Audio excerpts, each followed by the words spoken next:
আসসালামু আলাইকুম। সংবাদে আপনাদের সবাইকে স্বাগত জানাচ্ছি। আমি ফিরোজ তোহা। শুরুতেই আরবে কেবলস সংবাদ শিরোনাম। বাংলাদেশের সর্বশেষ গুরুত্বপূর্ণ আপডেট সংবাদে আপনাকে স্বাগত। শুরুতেই সংবাদ শিরোনাম, পরে বিস্তারিত।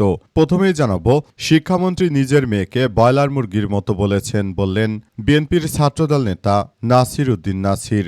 দেশজুড়ে বন্যা পরিস্থিতি, এইচএসসি পরীক্ষা পেছানোর দাবিতে প্রকাশ্যে অনলাইনে শিক্ষামন্ত্রী নিয়ে আলোচনা সমালোচনা চলছে। এরই মধ্যে সিটি কলেজের একজন ছাত্রীর সঙ্গে শিক্ষামন্ত্রীর একটি অডিও ক্লিপ ভাইরাল হয়েছে। সেখানে তিনি শিক্ষার্থীদেরকে ব্রয়লার মুরগি হিসেবে অভিহিত করেছেন। এতে ক্ষোভে ফেটে পড়েছে শিক্ষার্থীরা। আজ বিএনপির ছাত্রদল নেতাদেরকে দেখা মাত্রই শিক্ষার্থীরা ভুয়া ভুয়া স্লোগান দিতে থাকে। এই ঘটনায় শিক্ষামন্ত্রী নিজের মেয়েকে ব্রয়লার মুরগি বলে অভিহিত করেছেন। শিক্ষামন্ত্রী নিজে বিষয়টি জানিয়েছেন বিএনপির ছাত্রদলের নেতা নাসির উদ্দিন নাসির। তিনি বলেন যে শিক্ষামন্ত্রী নিজের মেয়েকেই ব্রয়লার মুরগি বলে ডাকেন।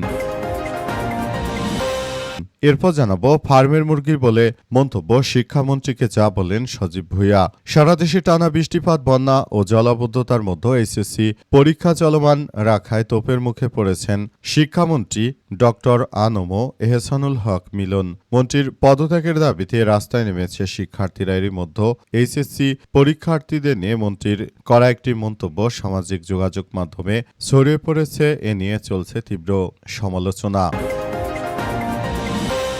এদিকে এইচএসসি পরীক্ষা স্থগিত রাখার আহ্বান রুহুল কবির রিজভীর। বিএনপির সিনিয়র যুগ্ম মহাসচিব এবং প্রধানমন্ত্রীর রাজনৈতিক উপদেষ্টা অ্যাডভোকেট রুহুল কবির রিজভী জানিয়েছেন যে যেহেতু সারা দেশে বন্যা হয়েছে, সুতরাং পরীক্ষার্থীরা পরীক্ষা দিতে পারছে না। তাই আমি বলবো যে এই মুহূর্তে যেন পরীক্ষা না নেওয়া হয়, সেটি সবার জন্য ভালো হবে।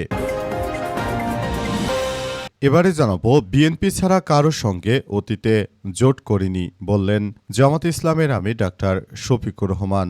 বিএনপি ছাড়া অতীতে আমরা কারো সঙ্গে কোনো জোট করিনি বলে জানিয়েছেন বাংলাদেশ জামাত ইসলামের আমির ডাক্তার শফিকুর রহমান। তিনি বলেছেন, আমরা কখনো কারো সঙ্গে কোনো মুনাফিকি করিনি। বিএনপি বারবার মুনাফিকি বলে আমাদেরকে জনগণের কাছে আমাদের গ্রহণযোগ্যতা কমাতে চায়। সেটা বিএনপি বারবার মুনাফিকি করেছে, সবাই জানে।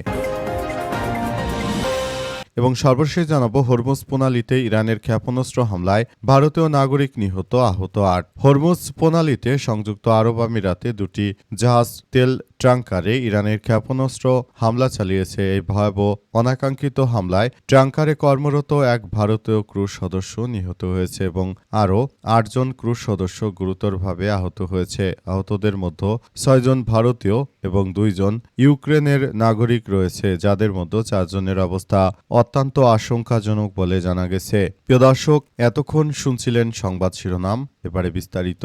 তবে তার আগে বন্ধুরা, অনুরোধ থাকবে এই সংবাদটিতে একটি লাইক দিন। এই চ্যানেলে আপনি নতুন হয়ে থাকলে আমাদের সংবাদটি দেখতে দেখতে চ্যানেলটি সাবস্ক্রাইব করে রাখুন। কমেন্ট করে বন্ধুরা আপনার মূল্যবান মতামত জানিয়ে দিন আপনি বিশ্বের কোন দেশ থেকে বা বাংলাদেশের কোন স্থান থেকে আমাদের সংবাদটি দেখছেন এবং শুনছেন। আর বন্ধুরা, সংবাদটি আপনার সোশ্যাল মিডিয়া ফেসবুকে শেয়ার করে বন্ধুদেরও দেখার সুযোগ করে দিন। গাজা যুদ্ধে আপনি যদি নিরীহ ফিলিস্তিনিদের ভালোবেসে থাকেন বন্ধুরা, কমেন্টে ইয়েস লিখে পুরো বিশ্ববাসীকে আমাদের এই তাজা আপডেটটি দেখার সুযোগ করে দিন। এবারে বিস্তারিত।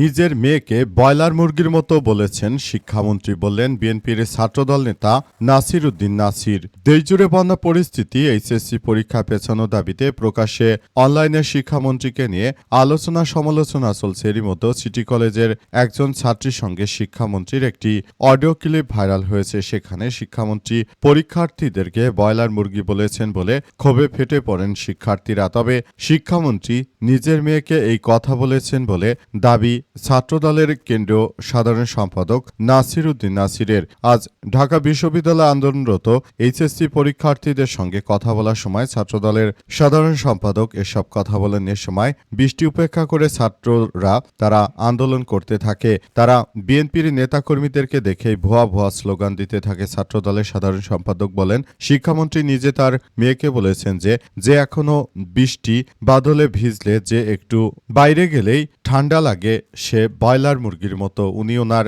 মেয়েকে বলেছেন, ওটা উনি বলেছেন। এখন শিক্ষার্থীরা হয়তো এটার বিভ্রান্ত হচ্ছে বলে তিনি বলেন আমার মনে হয়। অথচ শিক্ষামন্ত্রী নিজেই নাকি শিক্ষার্থীদের যে ব্রয়লার মুরগি বলে অভিহিত করেছেন বলে এমন তথ্য জানা গেছে। তবে বিষয়গুলো সবার জন্য খুবই দুঃখজনক এক ব্যাপার হয়ে দাঁড়িয়েছে, কারণ শিক্ষামন্ত্রীর মতো লোক তিনি দেশের সাধারণ শিক্ষার্থীদেরকে ব্রয়লার মুরগি বলছেন। এটা জাতির জন্য এক লজ্জার। অতীতে শেখ হাসিনা বলেছিল যে রাজাকার শিক্ষার্থীদের, সেই শিক্ষার্থীদের হাতেই তার পতন হয়েছে। এবারও বিএনপির এই শিক্ষামন্ত্রীরও পতনের ডাক উঠেছে। সর্বমহলে তার পদত্যাগের দাবি জানানো হচ্ছে। তবে শেষ পর্যন্ত মূল বিষয়গুলো কোন দিকে যায় সেটি এখন পর্যন্ত বোঝা যাচ্ছে না। ফার্মের মুরগি বলে মন্তব্য, শিক্ষামন্ত্রীকে যা বলেন সজীব ভুঁইয়া। সারা দেশে টানা বৃষ্টিপাত ও বন্যার মধ্যে এইচএসসি পরীক্ষার্থীদের পরীক্ষা অব্যাহত রাখার ঘটনায় শিক্ষামন্ত্রী আনম এহসানুল হক মিলন তিনি সবার কাছে গণধুলাই খাচ্ছেন। এরই মধ্যে তিনি শিক্ষার্থীদেরকে নিয়ে তিনি তাদেরকে ব্রয়লার মুরগি হিসেবে অভিহিত করার পরই আসলে তার বিরুদ্ধে সবাই কথা বলতে শুরু করেছে। ইতিমধ্যে অনেকেই বলাবলি করছে যে শিক্ষামন্ত্রী কতটা নির্লজ্জ এক ব্যক্তি, কারণ তিনি শিক্ষার্থীদেরকে ব্রয়লার মুরগি হিসেবে অভিহিত করে যে অন্যায় করেছেন তার জন্য তাকে অবশ্যই শিক্ষার্থীদের কাছে ক্ষমা চাইতে হবে বলে উল্লেখ করেছেন। এছাড়াও আরও জানা গেছে যে তিনি জানিয়েছেন যে তিনি আসলে যে ধরনের মন মানসিকতা রাখেন এটা আসলে আমাদের সবার জন্য খুবই দুঃখজনক ব্যাপার। কারণ ব্রয়লার মুরগি বলে শিক্ষার্থীদের যেভাবে তিনি অপমান অপদস্থ করেছেন সে বিষয়গুলো আসলে আমাদের সবার জন্য খুবই দুঃখজনক ব্যাপার। কারণ তিনি শিক্ষামন্ত্রী, তিনি আমাদের গুরুজন, তিনি কেন এই ধরনের কথাবার্তা বলবেন শিক্ষার্থীদের? এটা আসলে কোনোভাবেই মেনে নেওয়া যায় না। শিক্ষামন্ত্রী আসলে তিনি বিষয়গুলোকে যেভাবে বলেছেন সেটা আমাদের সবার জন্য খুবই দুঃখজনক ব্যাপার। কারণ তিনি আসলে যে ধরনের কার্যক্রম শুরু করেছেন সেটা কোনোভাবেই মেনে নেওয়া যায় না। শিক্ষামন্ত্রীর মতো একজন দায়িত্বশীল ব্যক্তি তিনি আমাদের শিক্ষার্থীদেরকে যেভাবে ফার্মের মুরগি বলে অভিহিত করছেন সেটা আমাদের সবার জন্য খুবই লজ্জাজনক এক ব্যাপার হয়ে দাঁড়িয়েছে। বিএনপি সিনিয়র যুগ্ম মহাসচিব অ্যাডভোকেট রুহুল কবির রিজভী আহমেদ জানিয়েছেন যে সারা দেশে যে বন্যা পরিস্থিতির সৃষ্টি হয়েছে তাতে করে খুবই খারাপ আকার ধারণ করেছে। আমরা মনে করি এই মুহূর্তে পরীক্ষার্থীদের পরীক্ষা না নেওয়া উচিত এবং আমরা বিশেষভাবে শিক্ষামন্ত্রীর প্রতি আহ্বান জানাবো যাতে করে তারা এখন এইচএসসি পরীক্ষা এই মুহূর্তে না নেয়। কারণ এই মুহূর্তে শিক্ষার্থীরা তারা বাড়িঘর পানিতে তলিয়ে যাওয়ার কারণে মূলত শিক্ষার্থীরা মানসিকভাবে অনেকেই প্রস্তুতি নিতে পারেনি পরীক্ষা দেওয়ার। সুতরাং বিষয়টিকে বিবেচনা করে শিক্ষামন্ত্রীকে অবশ্যই এসব বিষয় বিবেচনা করে তারপর পরীক্ষা নেওয়ার ব্যাপারে কাজ করতে হবে। যদি তিনি নিজের মন মতো পরীক্ষা নিতে চান, যদি জনগণের কথা না ভেবে যদি পরীক্ষা নেওয়ার মতো এমন সিদ্ধান্ত গ্রহণ করেন সেটি আমাদের জন্যই আত্মঘাতী হতে পারে বলে জানিয়েছেন রুহুল কবির রিজভী। তিনি আরও জানিয়েছেন যে তাই আমি শিক্ষামন্ত্রীকে জানাতে চাই যে আপনি দয়া করে এই মুহূর্তে আপাতত পরীক্ষা নেওয়ার কোনো প্রয়োজন নেই। বৃষ্টিপাত বন্ধ হোক, বন্যা কমুক, পানি কমুক, তারপর নতুন করে পরীক্ষা নেওয়ার ব্যাপারগুলো নিয়ে সবাইকে ভাবতে হবে। এই মুহূর্তে আমরা বলতে চাই এগুলো নিয়ে অবশ্যই সবাইকে খুব গুরুত্ব সহকারে তারপর কার্যক্রম চালিয়ে যেতে হবে এবং আমরা বিষয়গুলো নিয়ে খুবই গুরুত্ব সহকারে দেখভাল করছি। আমরা মনে করি এই মুহূর্তে পরীক্ষা দেওয়ার মতো পরিস্থিতিতে আমাদের ছাত্ররা নেই। সুতরাং তাদের কথা বিবেচনা করে এই মুহূর্তে আপাতত পরীক্ষা না নেওয়াই সবার জন্য মঙ্গলজনক বলে জানিয়েছেন তিনি আরও জানিয়েছেন যে তাই শিক্ষামন্ত্রীকে বলবো আপাতত পরীক্ষা নিতে হবে না।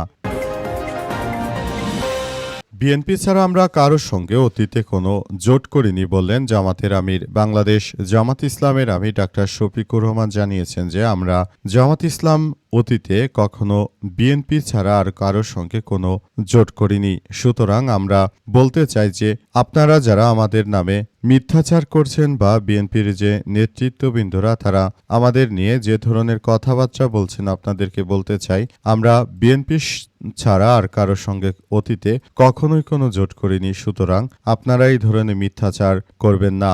আমরা বলতে চাই যে এটি সবার জন্য খুবই দুঃখজনক যে আপনারা জামাত ইসলামকে নিয়ে যেভাবে মিথ্যাচার করেন। অতীতে শেখ হাসিনাও বাংলাদেশ জামাত ইসলামকে নিয়ে অনেক মিথ্যাচার করত, কিন্তু তারা শেষ পর্যন্ত আসলে কোনো কিছুই করতে পারেনি, শেষ রক্ষা হয়নি তাদের। সুতরাং আপনারাও এখন যে মিথ্যাচার করে বেড়াচ্ছেন এবং মিথ্যাচার করে আপনারা আসলে যে ধরনের কার্যক্রম চালাতে চাইছেন সেটি কোনোভাবেই সফল হবে না।